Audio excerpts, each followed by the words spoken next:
বোলপুর শান্তিনিকেতন আমাদের কাছে একটা ইমোশনের মতো। ছোটবেলা থেকে বোলপুরের মেলা দোল এইসব দেখেই বড় হয়েছি। আর বোলপুর থেকে আমার বাড়ির ডিস্টেন্সটা একটু কাছাকাছি বলে আমরা প্রতি বছরই এই বোলপুর মেলা দোল এগুলো যাবার চেষ্টা করি।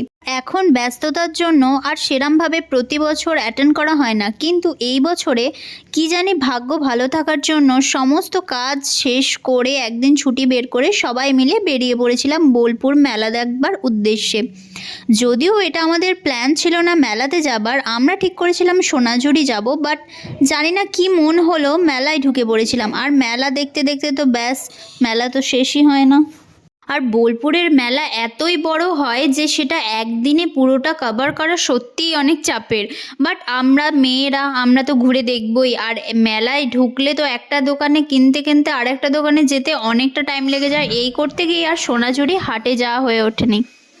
আর তোমরা হয়তো অনেকেই ভাবছো যে এরা পাগল টাগল হয়ে গেছে, মেলায় এসছে অথচ শাড়ি পরে কেন। অ্যাকচুয়ালি প্ল্যানটা তো আমাদের অন্য ছিল, তার জন্যই আমরা শাড়ি পরে গিয়েছিলাম, বাট ওখানে গিয়ে প্ল্যান চেঞ্জ হয়ে যাওয়ার কারণে আর চেঞ্জ করার টাইমও পাইনি আর প্লেসও পাইনি।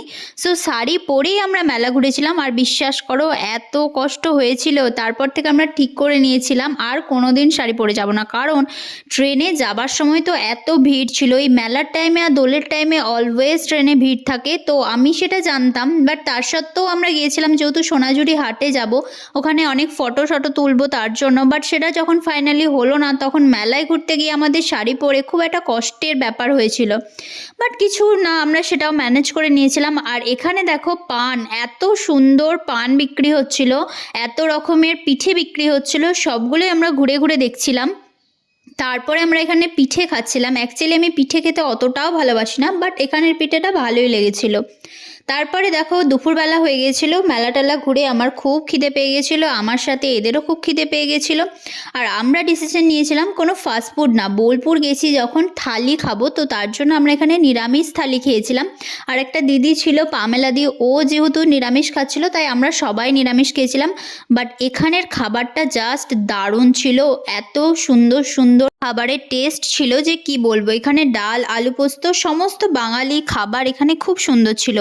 তারপরে ফিরে আবার রাতে আমরা বিরিয়ানি খেয়ে আজকের দিনটা শেষ করলাম।